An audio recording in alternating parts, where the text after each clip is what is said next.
శ్రీమాత్రే నమః. లక్ష్మీదేవి తల్లి ఈ విధంగా చెబుతారు. ఇంట్లో ఉండే 5 వస్తువులను ఎవరికీ ఎప్పుడూ ఇవ్వకూడదు. లక్ష్మీదేవి తల్లి చెప్పిన మాట ఏంటంటే, ఇంట్లోని 5 వస్తువులు ఇతరులకు ఇస్తే భయంకరమైన దారిద్ర్యం వస్తుంది. ఇప్పుడు మీకు లక్ష్మీదేవి తల్లి యొక్క ప్రాచీన కథను చెబుతాము. ఈ కథ ద్వారా ఇంట్లో ఉండే ఒక స్త్రీ ఎలాంటి వస్తువులను మంచివారికి కూడా ఇవ్వకూడదో మీకు తెలుస్తుంది. ఈ ఆడపిల్లలు ఈ వస్తువులను ఇతరులకు ఇస్తారో లక్ష్మీదేవి తల్లి వారి ఇంటిని విడిచి వెళ్లిపోతుంది. కాబట్టి ఈ కథను మీరు పూర్తిగా వినండి. ఎందుకంటే అసంపూర్ణమైన జ్ఞానం ప్రమాదకరం. ఎవరు ఈ కథను వింటారో లక్ష్మీదేవి వారి ఇంటిని ధన సంపదతో నింపుతుంది. అయితే ఇంకెందుకు ఆలస్యం, కథను ప్రారంభిద్దాం. భక్తితో లైక్ చేయండి మరియు కామెంట్ బాక్స్ లో జై మహాలక్ష్మి అని కామెంట్ చేయండి. దీని ద్వారా లక్ష్మీదేవి ఆశీర్వాదం మీ అందరికీ లభించాలని నేను కోరుకుంటున్నాను. ఇది పూర్వకాలం నాటి కథ. మధ్య దేశంలో ఒక చాలా అందమైన నగరం ఉండేది. ఆ నగరంలో సుకన్య అనే స్త్రీ తన భర్త, అత్తామామలతో కలిసి ఒక ఇంట్లో నివసించేది. ఆమె ఒక పతివ్రత, సత్యం ధర్మాన్ని పాటించేది. ఇంటి పనులను ఎప్పుడూ చక్కగా చేసేది. ఈమె స్వభావం దయతో కూడుకున్నది. ఎప్పుడూ ఇతరులకు సహాయం చేసేది. సుకన్య భర్త ఒక వ్యాపారి, ధాన్యాల దుకాణాన్ని అతను నడిపేవాడు. సుకన్య తన భర్తను చాలా ప్రేమించేది. సుకన్య ప్రతిరోజు భర్త కంటే ముందే లేచి తన ఇంటి ఆవరణను శుభ్రం చేసేది. తర్వాత ముగ్గు వేసి ఆవరణాన్ని అలంకరించేది.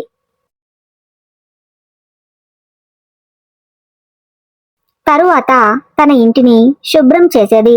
తరువాత స్నానం మొదలైన కర్మలను ముగించుకొని తులసి మొక్కకు నీరు పోయటం, తర్వాత దేవాదేవతలను పూజ చేయటం చేసేది.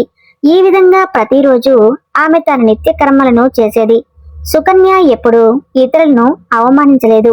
అందరితోనూ చక్కగా మాట్లాడేది. అందరూ ఈమెను చూసి సాక్షాత్తు లక్ష్మి యొక్క దైవిక గుణాలు కలిగిన మహిళ ఈమె అని అనేవారు. వీటితో పాటు దాన ధర్మాల విషయం వచ్చినప్పుడు ఈమె ఎప్పుడూ వెనకాడలేదు. ఇంటి ద్వారం ముందు ఎవరు వచ్చినా దానం చేయకుండా వెనక్కి పంపేది కాదు. ఆమె ద్వారం నుండి ఖాళీ చేతులతో ఎవరు వెనక్కి వెళ్లేవారు కాదు. ఆకలితో ఎవరైనా వస్తే కడుపు నింపుకుని వెనక్కి వెళ్లేవారు. వారంతా ఆమెకు ఆశీర్వాదం ఇచ్చేవారు. అంతేకాకుండా సుకన్య పొరుగు వారికి కూడా సహాయం చేసేది. అవసరం ఉన్న వారికి ఏమాత్రం ఆలోచించకుండా సహాయం చేసేది. అందువల్ల పొరుగువారు కూడా ఆమెకు ఎక్కువ గౌరవాన్ని ఇచ్చేవారు. ఆ ప్రజలు ఇలా అనేవారు, సాక్షాత్తు అన్నపూర్ణేశ్వరీ దేవి ఈమె రూపంలో జన్మించింది. అందరూ ఈమె గురించి మంచిగానే మాట్లాడుకుంటున్నారు. కానీ ప్రజలు ఈ మాటలను విని సుకన్య ఎప్పుడూ అహంకారంతో నడుచుకోలేదు. అందరికీ గౌరవం ఇచ్చి మాట్లాడేది. ఇక్కడ ఒక రోజు ఏమి జరుగుతుందంటే, పక్క ఇంటి ఒక మహిళ వీరి ఇంటికి వస్తుంది. అప్పుడు సుకన్య ఇలా అంటుంది, చెల్లెలు, నీకు ఏదైనా అవసరం ఉంటే చెప్పు, నేను నీకు ఇస్తాను. అప్పుడు ఆ మహిళ ఇలా అంటుంది, మా ఇంటికి చాలా మంది అతిథులు వచ్చారు. నేను భోజనం వండుతున్నాను. అందువల్ల నాకు రొట్టెలు చేయటానికి రొట్టెల పీట మరియు పెనం కావాలి. కొద్ది సమయం వరకు ఈ వస్తువులను నాకు నువ్వు ఇస్తే నాకు చాలా సహాయం అవుతుంది అని, పని పూర్తయిన తర్వాత నేను నీకు తిరిగి ఇస్తాను అని ఆ మహిళ చెబుతుంది. సుకన్య ఈ విధంగా అంటుంది, చెల్లెలా, ఇందులో పెద్ద విషయం ఏముంది? ఇప్పుడు నాకు రొట్టెలు చేసే పెనం మరియు పీట అవసరం లేదు. నువ్వు వాటిని తీసుకువెళ్ళు. తరువాత సుకన్య వంటగదికి వెళ్లి రొట్టెలు చేసే పెనం మరియు పీటని తెచ్చి ఈ మహిళకు ఇస్తుంది. ఆ మహిళ వాటిని తీసుకుని ధన్యవాదాలు తెలియజేసి అక్కడ నుండి తన ఇంటికి వాటిని తీసుకుని వెళ్తుంది. కొద్ది సమయం తర్వాత మరొక స్త్రీ సుకన్య ఇంటికి వస్తుంది. సుకన్య ఆమెను కూడా ప్రేమతో స్వాగతించింది. రండి చెల్లెలా, మీకు ఏమి కావాలో చెప్పండి అని అంటుంది. అప్పుడు ఆ స్త్రీ ఇలా చెబుతుంది, నా ఇల్లు చాలా చెత్తతో నిండిపోయింది. చెత్త మురికిగా ఉంది. చెత్త పేరుకుపోయింది. నా ఇంటిని శుభ్రం చేసుకోవడానికి నా దగ్గర ఏమీ లేదు. అందువల్ల నేను నీ దగ్గర చీపురు అడగటానికి వచ్చాను. నీకు ఏ సమస్య లేకపోతే మీ ఇంట్లో ఉండే చీపురును నాకు ఇవ్వు. నేను నా ఇంటిని శుభ్రం చేసుకుని తిరిగి ఇస్తాను.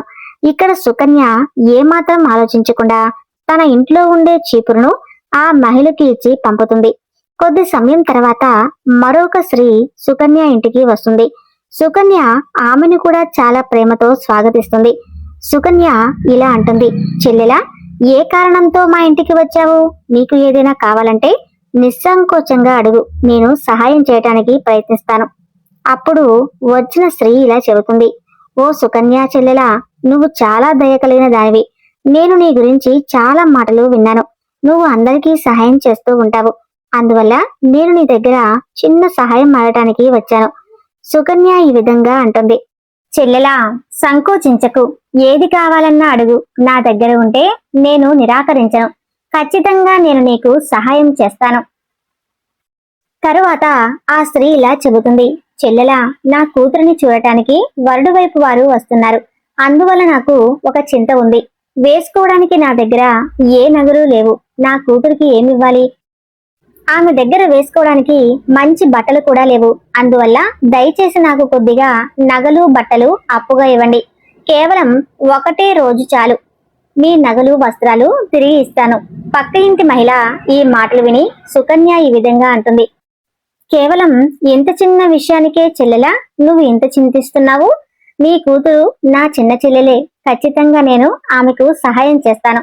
ఇప్పుడు నేను నీకు నా నగలు నా వస్త్రాలు ఇస్తాను.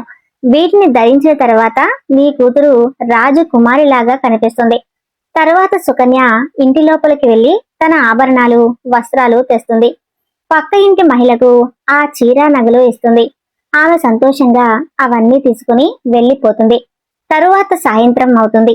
మళ్ళీ మరొకరు సుకన్య ఇంటికి వస్తారు. సుకన్య ఆమెను కూడా చాలా ప్రేమతో స్వాగతిస్తుంది. రండి చెల్లెలా, ఏ కారణంతో నా ఇంటికి వచ్చావు అని అడుగుతుంది. నేను నీకు ఎలా సహాయం చేయగలను? నీకు ఏదైనా కావాలంటే నిశ్చింతగా చెప్పు. ఖచ్చితంగా నేను నీకు సహాయం చేస్తాను. పక్క ఇంటి ఆవిడ ఇలా చెబుతుంది, ఓ చెల్లెలా, సుకన్య, నువ్వు చాలా దయ కలిగిన వ్యక్తివి. నువ్వు అందరికీ సహాయం చేస్తున్నావు. అందువల్ల నేను కూడా నీ దగ్గరకు వచ్చాను. నా బిడ్డ ఆకలితో కూర్చుంది. దానికి ఇవ్వడానికి పాలు లేవు. అందువల్ల నేను నీ దగ్గర డబ్బు అడగటానికి వచ్చాను. కొద్దిగా పాలు దొరికితే పెద్ద సహాయం అవుతుంది. సుకన్య ఇలా అంటుంది, ఇందులో పెద్ద విషయం ఏముంది చెల్లెలా? ఇప్పుడు నేను పాలు తెచ్చి ఇస్తాను. ఇక్కడే ఉండు. తరువాత సుకన్య వంటగదిలోకి వెళ్లి పాలు తెచ్చి ఆ చిన్నారికి ఇస్తుంది.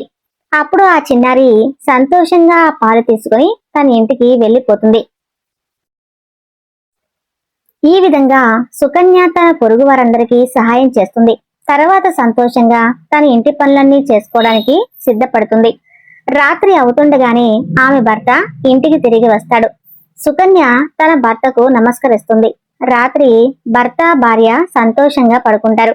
మరుసటి రోజు ఉదయం లేవగానే ఒక చెడ్డ వార్త వారి చెవిన పడుతుంది. ఒక వ్యక్తి పరుగు పరుగున సుకన్య ఇంటికి వస్తాడు. సుకన్య భర్తకు ఈ విషయం చెబుతాడు. ఓ అన్నయ్య, నిన్న రాత్రి ఎవరో మీ దుకాణాన్ని దొంగలించారు. అక్కడ ఎలాంటి ధాన్యాలు కూడా లేవు. సుకన్య భర్త ఆ మాట విని భయపడిపోతాడు. పరుగు పరుగున వెళ్లి తన దుకాణాన్ని చూస్తాడు. అక్కడ ఉండే ధాన్యాలన్నీ ఎవరో దొంగలించి తీసుకు వెళ్లిపోతారు. దుఃఖంతో నిరాశ చెంది తన ఇంటికి తిరిగి వస్తాడు. తన భార్య అయిన సుకన్యకు అక్కడ జరిగిన విషయాలన్నీ వివరిస్తాడు. దాన్ని విని సుకన్య చాలా దుఃఖంతో ఏడుస్తుంది. సుకన్య ఈ విధంగా అంటుంది, మీరు చింతించకండి. మన ఇంట్లో ఇంకా ఎక్కువ ధన సంపద ఉంది.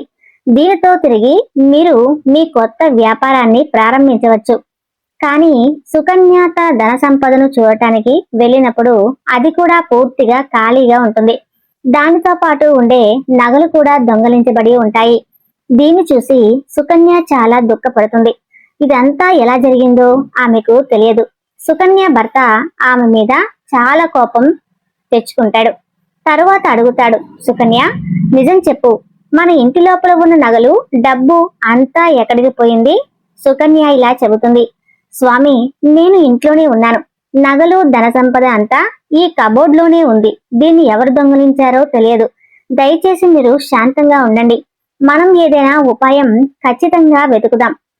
సుకన్య భర్త ఈ విధంగా అంటాడు, నువ్వు నిలబడి వేరే వాళ్ళని ఇంటికి పిలిచి ఇదంతా వాళ్ళకి ఇచ్చి వేస్తావు. ఇది దాని ఫలితమే. వాళ్ళలో ఎవరో ఒకరు మన ఇంట్లో ఉండే ధన సంపద అంతా దొంగలించారు. కోపంతో సుకన్య భర్త ఎలా పడితే అలా మాట్లాడతాడు. అత్త కూడా వచ్చి తిట్టిపోతుంది. ఇక్కడ ఈ విధంగా అంటారు, నిన్న పక్క ఇంటి వారికి ఇంట్లో ఉండే వస్తువులన్నీ ఇచ్చి వేశావు. ఆలోచించకుండా అందరికీ సహాయం చేస్తూ ఉంటావు. అలాంటి దాని దగ్గర ఎవరో ఒకరు ధన సంపదను దోచుకున్నారు. ఇంట్లో ఉండే వారందరూ సుకన్యను చెడు మాటలు అంటారు. తరువాత సుకన్య తన భర్తకు ఒక మాట చెబుతుంది, మీరు చింతించకండి.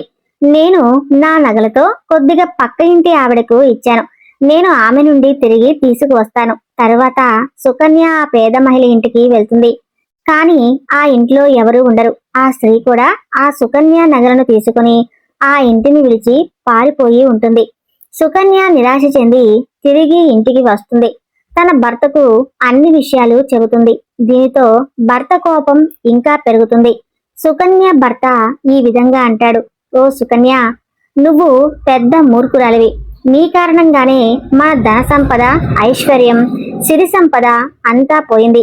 నీ దాన ధర్మాల అలవాటు కారణంగానే మనకు ఈ కష్టం వచ్చింది. ఇంకా ఇప్పుడు ఈ ఇంట్లో ఉండకు. నువ్వు ఈ క్షణమే ఇంటిని విడిచి వెళ్ళిపో.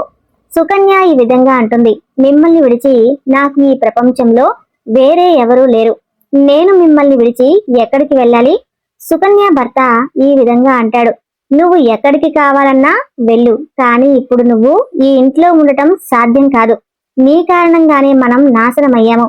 ఇంకా నువ్వు ఈ ఇంట్లో ఉంటే అంతా నాశనం అయిపోతుంది. సుకన్య తన భర్తకు చేతులు జోడించి వేడుకుంటుంది, స్వామి, ఇలా చెప్పకండి. నేను ఏ తప్పు చేయలేదు. మీరు లేకుండా నేను బ్రతకలేను. కానీ సుకన్య భర్త ఆమె మాటలు ఏమీ వినడు. ఆమెను ఇంటి బయటకు నెట్టివేస్తాడు. తరువాత ఈ విధంగా అంటాడు, ఇప్పుడు నువ్వు ఇక్కడి నుండి తిరిగి వెళ్ళు. మళ్ళీ రాకు. కావాలంటే ఏదైనా నదిలోకి దూకు. కానీ ఇప్పటి నుండి నాతో పాటు ఈ ఇంట్లో నువ్వు ఉండకు. తరువాత సుకన్య కన్నీరు పెట్టుకుంటూ తన భర్త ఇంటిని విడిచి వెళ్లిపోతుంది. సుకన్య లక్ష్మీదేవి తల్లి గుడికి వెళ్తుంది. లక్ష్మీదేవి తల్లి ముందు కూర్చొని ప్రార్థన చేస్తూ ఈ విధంగా చెబుతుంది, ఓ తల్లి, ఏ తప్పు కారణంగా నా పరిస్థితి ఇలా అయింది? ఓ మహాలక్ష్మి, ప్రతిరోజు నేను మిమ్మల్ని పూజిస్తున్నాను. కానీ మీరు నా ఇంటిని విడిచి వెళ్లిపోయారు. నేను ఏ తప్పు చేశానో దయచేసి నాకు తెలపండి. అమ్మా, ఎందుకు మీరు నా మీద ఇంత కోపంగా ఉన్నారు? అంటే భర్తను అంగీకరించకపోతే నేను కూడా బ్రతికి ఉండను.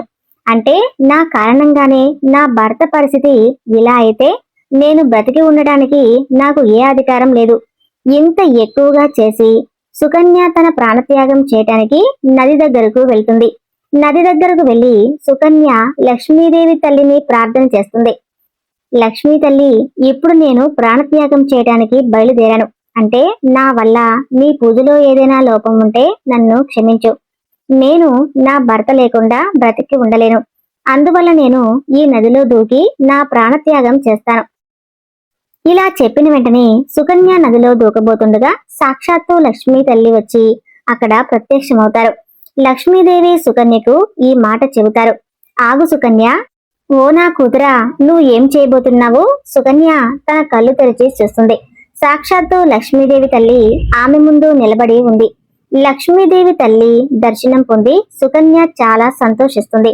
తల్లికి నమస్కరిస్తూ ఇలా చెబుతుంది, లక్ష్మీదేవి తల్లి, నన్ను క్షమించు. నేను చాలా పెద్ద పాపం చేయటానికి బయలుదేరాను. దేవి లక్ష్మి ఇలా అంటుంది, ఓ సుకన్య, మనుషులు చనిపోయి తమ ప్రాణాలు తీసుకోవటం చేయకూడదు. ఇది మహాపాపం. ఈశ్వరుడు శరీరాన్ని ఇచ్చాడో దాన్ని వృధాగా నాశనం చేయకూడదు.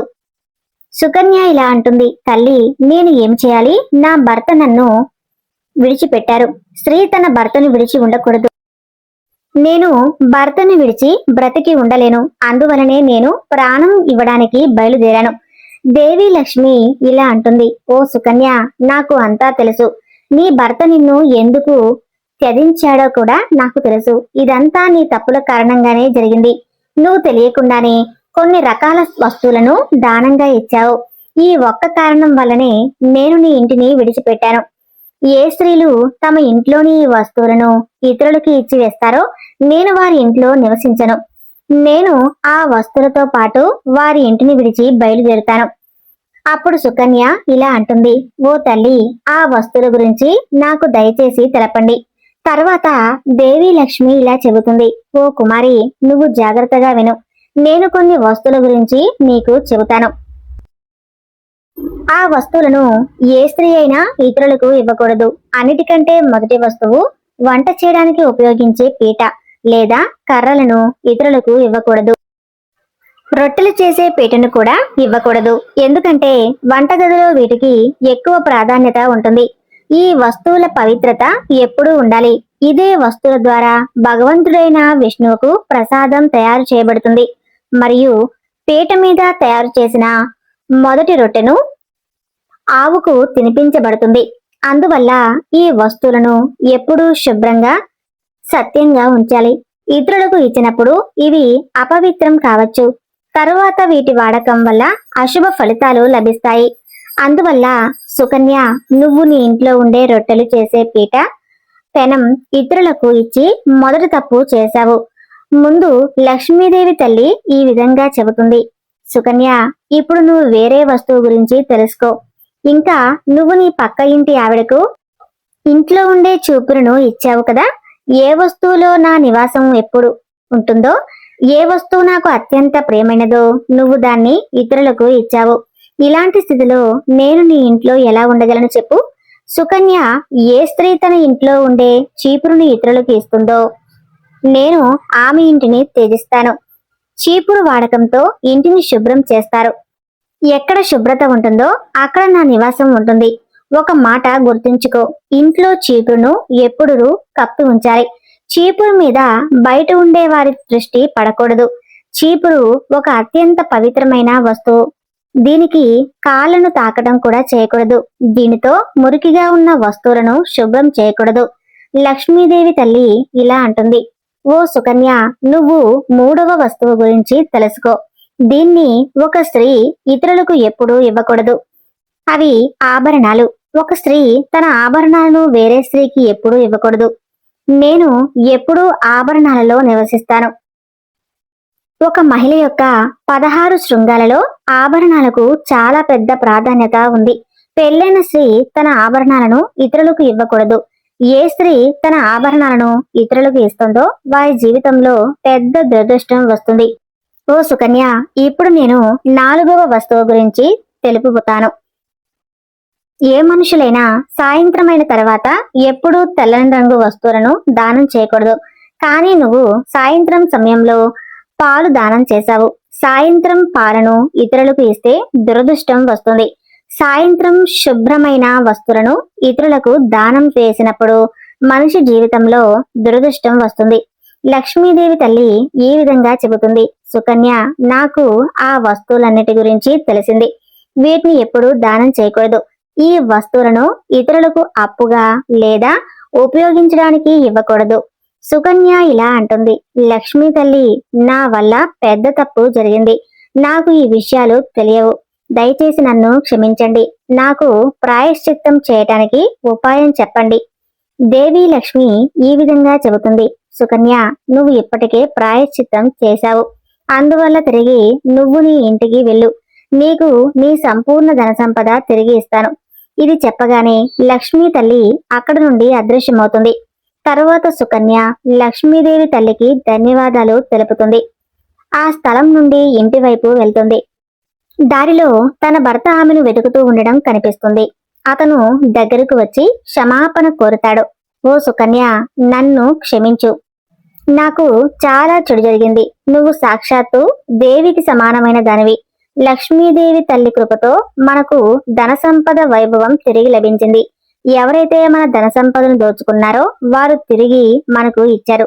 నీ పేరు మీద క్షమాపణ కూడా కోరారు. ఈ మాట విని సుకన్య చాలా సంతోషించింది. తన భర్తతో పాటు తిరిగి ఇంటికి వస్తుంది. లక్ష్మీదేవి తల్లి కృపతో తిరిగి సుఖ సమృద్ధి ఆమె ఇంటికి వస్తుంది. అందువల్ల సుకన్య తన ఇంట్లో ఉండే ఈ 4 వస్తువులను ఇతరులకు ఇవ్వలేదు.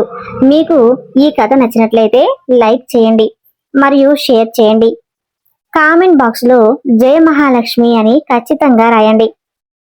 మన కథ నచ్చితే ఛానల్ ను సబ్స్క్రైబ్ చేయండి. అందరికీ షేర్ చేయండి. ధన్యవాదాలు.